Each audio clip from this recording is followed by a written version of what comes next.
오늘 이 시간에는 함께 읽으신 계시록 2장 5절 2021년도에 저희 교회가 주제 성구로 삼은 성경 구절입니다. 이 구절을 중심으로 다시 말씀의 기준을 붙들어야 합니다 라고 하는 제목의 말씀으로 잠시 은혜를 나누고자 합니다. 여러분, 이 구절은 어떤 맥락에 있는 말씀이냐 하면 에베소서 2장 1절에서 7절에 연결된 예수님께서 직접 에베소 교회에게 주시는 말씀에 담겨져 있는 부분입니다. 에베소 교회는 어떤 교회였느냐 하면 정말 많은 상황의 일들을 감당해 갔던 교회입니다. 그 교회를 향해서 예수님께서 이런 칭찬을 하십니다. 성경 구절 같이 한번 보실까요? 2절과 3절 말씀입니다. 같이 한번 읽겠습니다. 시작. 내가 내 행위와 수고와 내 인내를 알고 또 악한 자들을 용납하지 아니한 것과 자칭 사도라 하되 아닌 자들을 시험하여 그의 거짓된 것을 내가 드러낸 것과 또 내가 참고 내 이름을 위하여 견디고 게으르지 아니한 것을 아노라. 아멘. 이렇게 말씀하십니다. 여러분, 이 에베소 교회에 대한 예수님의 평가를 들어보면 마치 오늘날 존재하는 교회 중에 바른 태도와 자세를 가져야 될 원형과도 같은 모습이 이 에베소 교회가 아닌가 할 만큼 에베소 교회는 그 당시에 벌어지고 있는 여러 가지 사회적 상황, 그리고 교회 내적인 상황, 그리고 작고 큰 내부 외부의 상황들에 대해서 적절하게 대처해 가고 있었던 교회가 아닌가 싶습니다. 저는 할 수만 있다면 우리 교회도 이 시대에 그런 교회가 되었으면 좋겠습니다. 우리 교회 안에도 말만이 아니라 행위가 있는 교회, 그리고 남들에게 도움을 받으려고 하기보다는 남들을 섬기려 하고 도와주려고 하는 수고가 있는 교회, 그리고 조금 억울하고 약이 오르더라도 인내하면서 그 믿음의 길을 잘 고수해 갈 줄 아는 그런 교회, 그리고 옳고 그름을 잘 분별해서 아무 지식이나 아무 정보를 마치 진리처럼 마음에 담고 살아가는 교회가 아니라 참 바른 것들을 잘 선택할 줄 아는 그런 교회, 그런 성도가 저는 우리 계산제일교회가 될 수 있기를 주님의 이름으로 축원합니다. 그런데 오늘 이제 저와 여러분이 좀 고민할 게 뭐냐 하면 그렇게 매우 바람직해 보였던 그 에베소 교회를 향해서 예수님께서 직접 말씀하십니다. 4절에 보니까 그러나 내가 너를 책망할 것이 있다 라고 말씀하시면서 그들이 처음 사랑을 버렸다 이렇게 말합니다. 그리고 사실은 그 문제가 아주 간단한 문제가 아니라 여러분 5절 끝부분에 보면 이렇게 말합니다. 내가 내게 가서 내 촛대를 그 자리에서 옮겨버리겠다라고 할 만큼 이 문제는 너희가 하고 있는 좋은 일에 비해 훨씬 더 중요한 문제인데 이 문제 해결되지 않으면 나는 너희를 교회로서 인정하지 않을 것이다 라고 하는 아주 심각한 이야기를 하고 계신다는 것입니다. 그 이유가 뭐냐 하면 처음 사랑을 버렸다는 것입니다. 2021년을 살아가면서 저는 우리 사랑하는 계산제일교회가 붙들어야 될 말씀의 기준을 무엇으로 잡았느냐 하면 믿음의 기본으로 돌아가야 한다라고 잡았으면 그 이유가 오늘 본문에서 말하는 처음 사랑을 버렸다는 게 뭐냐 하면 그들이 원래 있었던 그 기본을 놓쳐버렸다는 거예요. 그러면서 주님께서 주시는 대안이 5절에 나타나는데 5절에 세 가지로 나타난다 말씀드렸죠. 너희가 어디서 떨어졌는지를 생각하라는 거예요. 그러니까 어디서 떨어졌는지, 얼마나 거기서 떨어져서 멀리 왔는지 생각하라는 거예요. 이게 무슨 뜻일까요? 원래 있었던 자리가 있었다는 거예요. 그런데 행위를 하다가, 그런데 섬긴다고 하다가, 그런데 참는다고 하다가, 그런데 진리와 비진리를 구분해낸다고 하다가 원래 있었던 자리에 있었어야 되는데 그 자리에서 너무나 멀리 떨어져 왔다는 거예요. 그래서 올해 저희 교회가 믿음의 기본을 회복하기 위해서 첫 번째로 해야 할 일이 뭐냐면 처음 자리를 기억해내는 거예요. 왜냐하면 이것은 주님의 처방이기 때문에 그렇습니다. 오늘 저와 여러분이 다룰 두 번째 주님의 처방은, 믿음의 기본으로 돌아가는 두 번째 처방은 뭐냐 하면 5절 보니까 이렇게 말씀하세요. 그러므로 어디서 떨어졌는지를 첫 번째로는 생각하고 다른 단어로는 기억하다는 단어입니다. 첫 번째로는 기억하고 두 번째는 뭐 하라고 말씀하세요? 회개하라 라고 말씀하고 있습니다. 혼란과 흔들림 가운데서 회복되는 일, 그리고 정작 교회로서 마땅한 일을 잘 하고 있는 것 같지만 주님께서는 매우 염려하는 마음으로 그 교회와 성도를 볼 때 저와 여러분이 하나님 앞에 회복되는 기본으로 돌아가는 주님이 제시한 방법이 뭐냐 하면 회개라고 하는 거예요. 회개. 저는 회개라고 하는 내용이 어떤 내용인지를 살피기 전에 우리 주님이 우리들에게 주시는 처방 자체에 대해서 좀 집중하고 싶다라고 하는 것입니다. 주신 처방이 회개입니다. 회개. 어떤 내용을 다루기 전에 저는 오늘 이 시간에 저와 우리 사랑하는 계산절개 식구들이 우리가 원래 있었던 자리를 회복하고 주님께로부터 안전한 마음을 느끼게 해드릴 수 있는 그 길이, 그리고 저와 여러분이 주님의 복을 받는 그 자리로 가는 그 길에 주님이 주시는 처방전이 회개라고 하는 음성이 들려지는 복이 있기를 주의 이름으로 축원합니다. 첫 번째 말씀입니다. 우리 다시 한번 2장 5절 읽을까요? 같이 읽습니다. 시작. 그러므로 어디서 떨어졌는지를 생각하고 회개하여 처음 행위를 가지라. 만일 그리하지 아니하고 회개하지 아니하면 내가 내게 가서 내 촛대를 그 자리에서 옮기리라. 아멘. 2장 5절에 보면 동사가 3개 나와요. 생각하라, 기억하라, 회개하라, 그리고 처음 행위를 가지라. 이게 3개가 나오는데 3개로 구분할 수도 있으면서도 동시에 거기에 무엇으로 집중이 되느냐 하면 회개로 집중된다는 것을 주목하실 필요가 있어요. 그럼 이 회개라는 게 뭔가? 첫 번째, 회개는 기준의 문제임을 꼭 아셔야 돼요. 다시요. 여러분, 우리들은 회개 그러면 무슨 생각을 하느냐 하면 회개는 슬퍼하는 것, 죄를 아파하는 것, 뉘우치는 것, 잘못을 인정하는 것, 이런 개념이 제일 많아요. 네, 그 내용들이 포함이 돼요. 그것은 어찌 보면 잘 생각해 보면 그것은 낱말풀이에 의한 것일 가능성이 매우 많아요. 제가 우리 식구들에게 늘 설명해 드리지만 세상에서 존재하는 단어와 성경 안에 존재하는 단어가 있어요. 근데 가끔 우리는 이렇게 해석하려고 하는 것이죠. 국어 사전에 이 단어가 무슨 뜻인가를 가지고 성경에 이 단어가 무슨 뜻인지를 설명하려고 그래요. 회개, 뉘우칠 회, 개, 고칠 개. 그러니까 회개라는 건 뭐냐면 뉘우치고 고치는 거라는 거예요. 그죠? 이거는 국어 사전이 정의해 준 거라는 거죠. 그러면 성경은 뭐라고 말하는 거? 저희가 살펴야 되죠. 성경의 단어와 세상의 단어가 같으면서도 다른 부분이 있지 않겠냐는 거예요. 여기에 회개는 기준의 문제인데 회개에 3가지 요소가 있어요. 하나는 가던 길을 생각해 봐야 돼요. 가던 길. 하나님께서 회개하라고 말씀하실 때 개인이든 공동체든 가던 길이 있었다는 거죠. 가던 길을 돌이키라는 거예요. 가던 길을. 또 하나, 돌이키라 그랬으니까 이제 가던 길이 아니라 두 번째 요소는 뭐냐면 가야 할 길이 있다는 거예요. 가야 할 길이. 잘 생각하셔요. 회개하라고 말씀하실 땐 가던 길에 대한 부정을 말씀하시는 거예요. 그쪽으로 가면 안 된다는 거예요. 또 하나 요소는 이제 너희가 가야 할 길이 있다는 거예요. 가야 할 길이. 그 2가지를 생각해야죠. 내가 가던 길이 어떤 길인가를 점검하고 그러면 나는 어떤 길로 가야 하는가를 점검해야죠. 그걸 점검하는 3번째 요소가 뭐냐 하면 그걸 정하는 기준이 뭐냐는 거예요. 기준이. 내가 가던 길이 어떤 길이고 그러면 나는 어떤 길로 갈 것인가. 가던 길을 정리했는데 또 다른 잘못된 길을 가면 안 되는 거잖아요. 가야 할 길을 정해야 되죠. 이 가야 할 길을 정하는 기준의 문제가 회개와 연관이 있다는 거예요. 그래서 회개는 기준의 문제인 것이죠. 회개를 하기 위해서는 소극적인 면에서 가던 길을 점검하고 돌아서야 됩니다.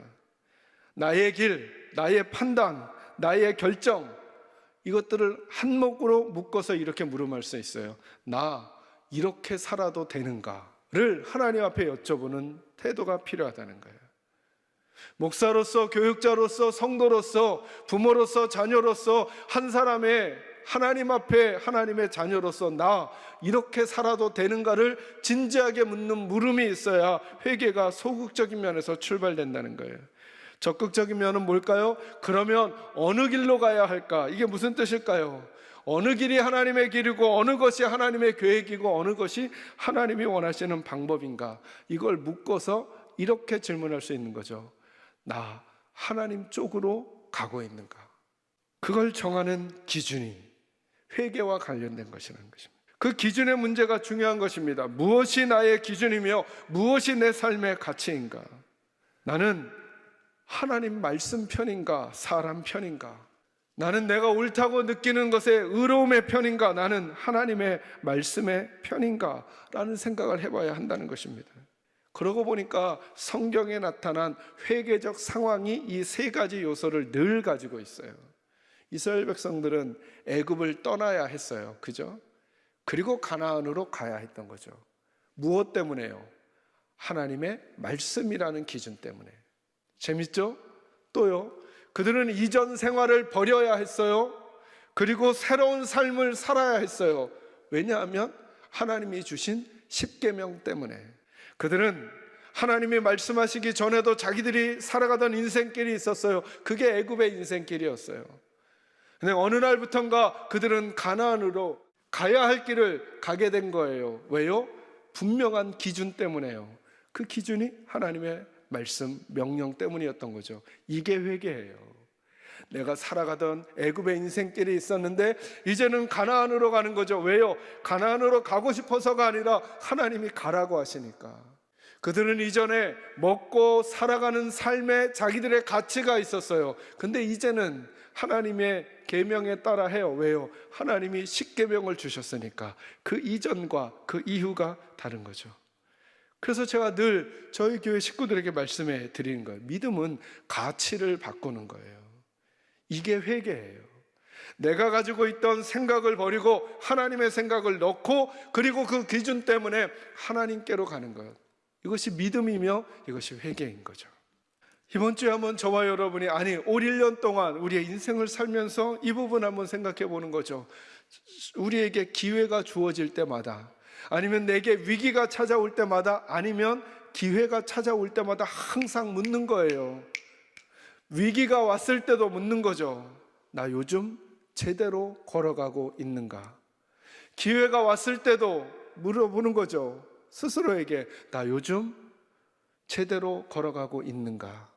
내가 가야 할 길로 가고 있는가? 다른 길로 가고 있는가를 묻고 그 물음의 답을 기준에서 찾아야 한다는 것입니다. 다시 하나님의 말씀 앞에 비추어 봤을 때 나는 애굽식으로 생각하고 있는가? 나는 가나안식으로 생각하고 있는가?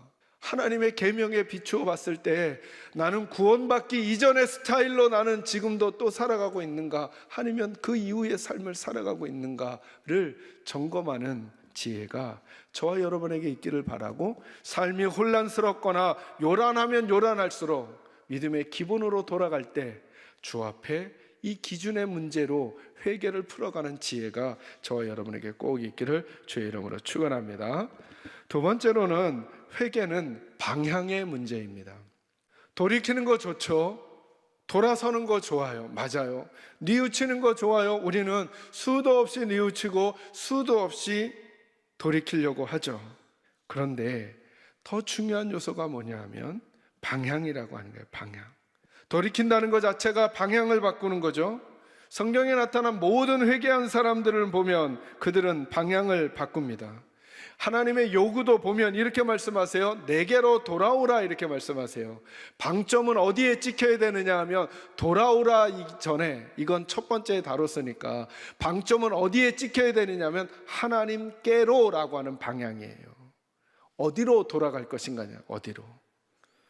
회개는, 그래서 더 정확히 말하면 성경적인 개념은 뉘우치거나 슬퍼하거나 방향을 바꾸는 것으로는 설명이 약간 부족하죠. 누구를 모셔와야 될까요? 하나님을 모셔와야죠. 회개는 누구에게로 돌아가는 거예요? 하나님에게로 돌아가는 거예요. 그래서 어찌 보면 회개가 힘든지 몰라요. 왜요? 하나님이라고 하는 그분에게로 돌아가야 하니까 항복이 필요하거든요. 항복이. 그냥 내가 선택할 수 있었던 여러 가지 옵션 중에 1번이 아니고 2번을 선택하는 거라면, 그래 1번이 아니라 2번이 더 좋겠어, 그냥 방향만 틀면 되는 거죠. 근데 우리가 틀어야 되는 방향은 어찌 보면 아까 말씀드렸던 자리의 싸움과도 마찬가지인 거예요. 내가 주인 되었던 자리에서 하나님이 주인 되는 자리로 가는 거예요. 이것은 나는 내려와야 하는 거거든요. 항복이 필요한 일이에요. 사랑하는 성도 여러분, 회개한 사람들은 방향을 바꿔요. 어느 쪽으로 방향을 바꾸느냐 하면 사회의 목소리나 내 목소리나 주변의 목소리가 아니라 하나님의 목소리로 목소리로 방향을 바꿔요. 어떤 면에서 방향을 바꾸는 걸까요? 말의 방향을 바꿔요. 하나님을 향해 하나님이 기뻐하시는 기준에 맞는 말의 방향을 바꿔요. 어느 쪽으로 방향을 바꿀까요? 생각의 방향을 바꾸기 시작해요. 세상이 준 생각, 미디어가 준 생각, 신문이 준 생각, 책이 준 생각을 걸러 하나님께서 내게 주신 생각으로 내 생각의 방향을 삼아요. 그리고 행동의 방향을 바꿔가는 거죠. 여기에 포기와 결정 그리고 따름이 요구되는 거예요. 하나님이 결정하시도록 하는 과정이 있는 거죠. 그래서 하나님 앞에 회개한 사람, 하나님 앞에 마음이 부드러워진 사람의 특징은 뭐냐면 할 수 있으나 하지 않아요. 내가 이 길을 갈 수 있으나 이 길을 가지 않아요. 왜요? 하나님 때문에. 하나님을 향해 돌이킨 사람이라 하나님 때문에. 때로는 하고 싶지 않으나 그 길을 순종해 드려요. 그래서 사실은 회개와 믿음, 순종은 뗄래야 뗄 수가 없는 거예요. 결국 회개는 하나님의 말씀에 대한 존중과 순종인 거죠. 저와 여러분이 하나님 앞에 혼란한 시기를 바로잡기를 원한다면 개인적이든 가정적이든 다시 말씀의 기준을 붙들어야 돼요. 오늘 이 혼란한 사회 앞에서 저는 교회가 해야 할 일도 다시 여기에 있다고 생각해요. 교회는 뭘 해야 하는가? 회개해야 돼요. 회개해야 되는 게 하나님 교회가 잘못했어요, 교회가 저기예요 라고 하는 뉘우침과 슬픔을 넘어서서 우리의 방향을 다시 한번 정리하는 거죠. 우리가 정말 교회가 이런 식으로 나가도 되는 것인가? 아니면 우리가 하나님께로 향하고 있는가를 점검하는 문제. 아니, 이 문제는 저 문제를 해결하는 직접적인 문제가 아닌 것 같은데, 맞아요, 그렇게 보여요. 지금 에베소 문제, 교회의 문제도 회개라고 하는 문제가 아니라 다른 걸로 해결해야 되는 건 아닌가? 더 열심을 내라, 진심을 거기다 담아라, 막 이렇게 해야 될 것 같은데 회개하라는 거예요. 하나님이 주신 처방이 회개라는 데 집중해 보자는 거예요.